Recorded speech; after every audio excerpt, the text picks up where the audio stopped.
আসসালামু আলাইকুম। আজকে আমরা দেখব মাইক্রোসফট এক্সেল শিটে কিভাবে গুণ করতে হয় সেটি আজকে আমরা দেখব। তো এক্সেল শিটে সাধারণত তিন ভাবে গুণ করা হয়। একটা হচ্ছে রিলেটিভ সেল, দ্বিতীয়টি হচ্ছে অ্যাবসলিউট সেল এবং তৃতীয়টি হচ্ছে মিক্সড সেল। তো আজকে আমরা দেখব রিলেটিভ সেল এবং অ্যাবসলিউট সেল এবং পরবর্তীতে আমরা মিক্সড সেল নিয়ে আলোচনা করব। তো রিলেটিভ সেলটা কি? এই রিলেটিভ সেল হচ্ছে দেখেন এখানে পণ্যের নাম রয়েছে এবং এখানে কোয়ান্টিটি রয়েছে এবং এখানে প্রাইস রয়েছে। এই কোয়ান্টিটির সাথে এই প্রাইস গুণ করলে যে টোটালটা আসে এটা হচ্ছে রিলেটিভ সেল ধরা হয়। এই গুণফলকে রিলেটিভ সেলস রেফারেন্স বলা হয়। দেখেন এইটা কিন্তু খুবই ইজি। আমরা এটা বের করার জন্য প্রথমে ইকুয়াল টু দেব এবং কোয়ান্টিটি কত কোন কোন কলামে আছে B3 তে রয়েছে B3 ইনটু প্রাইস কোথায় রয়েছে C3 তে রয়েছে C3 এন্টার দিলে আমরা টোটাল প্রাইসটা পেয়ে যাব। দেখেন এটার সাথে এটা গুণ হয়েছে, গুণ হয়ে এখানে বসে গেছে। এখন এইটাকে যদি আমরা এইখানে ধরে নিচে টেনে নিয়ে আসি তাহলে সবগুলো কিন্তু অটোমেটিক্যালি গুণ হয়ে যাবে। এখন দেখেন এইটার সাথে এটা গুণ হয়েছে, গুণ হয়ে এখানে টোটাল বসে গেছে এবং এইটার সাথে এটা গুণ হয়েছে, সোজাসুজি গুণ হয়েছে। দেখেন এইটাকে বলা হয় রিলেটিভ সেল। এটা মনে রাখবেন, এই সোজাসুজি গুণ হয়ে যেটা বসবে গুণ হবে সেটা হচ্ছে রিলেটিভ সেল, এটা মাথায় রাখবেন। এবারে আসি আমরা অ্যাবসলিউট সেল। এটা এইটার থেকে ভিন্ন।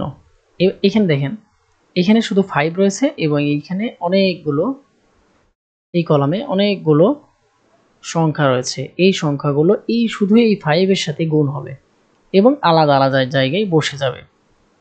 এইটা করার জন্য আলাদা একটি সূত্র রয়েছে। এখন আমরা যদি বলি এইটা তো গুণ হলো, এটাও গুণ এটাও গুণ, তাহলে কেন হবে না? আচ্ছা আমি দেখাই আপনাদেরকে, তাহলে বুঝবেন। দেখেন আমরা ওই সূত্রটা যদি ইউজ করি, দেখেন ইকুয়াল টু 5 কোথায় রয়েছে, কে তে রয়েছে এবং কোন রোতে 5 রোতে বলছে। এই 5টা সিলেক্ট করে নিলাম এবং গুণ দিলাম। এই 15 কোথায় রয়েছে, 15 L2 তে রয়েছে, তাহলে আমরা L2 ইউজ করব। L2 ইকুয়াল টু আমরা যদি এন্টার দিই তাহলে দেখেন এখানে 15 এবং 5 গুণ হয়ে বসে গেছে এখানে। এখন যদি এইটাকে আমরা প্লাস ধরে টেনে নিয়ে আসি তাহলে দেখেন কোনো রেজাল্টই আসবে না। কেন? কারণ হচ্ছে এই 5 এর পরে যতগুলো ঘর রয়েছে সবগুলো কিন্তু এইখানে চেঞ্জ হয়ে গেছে। দেখেন এখানে দেখেন K4 এ কিন্তু 5 রয়েছে, K4 এরপরে এটা যদি আসি K6 হয়ে গেছে। K6 এ কিছু আছে? কিচ্ছু নাই। দেখেন এই যে 0, কিচ্ছু নাই, যার কারণে এখানে 0 আসছে।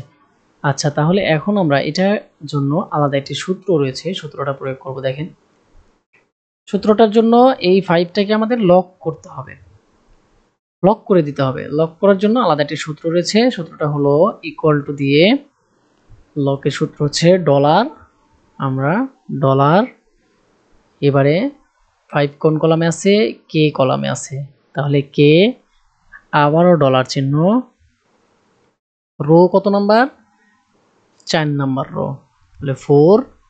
দেখেন 5 সিলেক্ট হয়ে গেছে, যে দেখেন 5 সিলেক্ট হয়েছে। এবারে গুণ চিহ্ন দিব।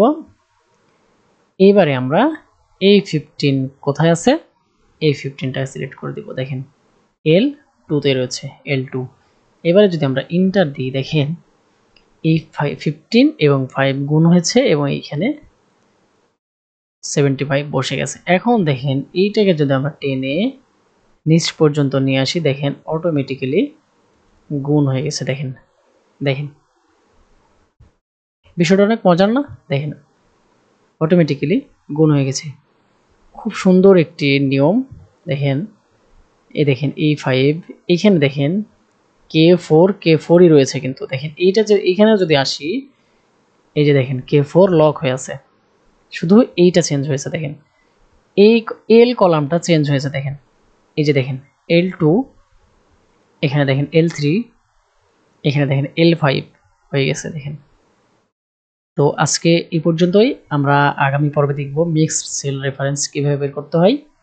তো সেটা দেখার জন্য সবাইকে আমন্ত্রণ জানাচ্ছি এবং আমাদের সাথে থাকার জন্য আহ্বান জানাচ্ছি।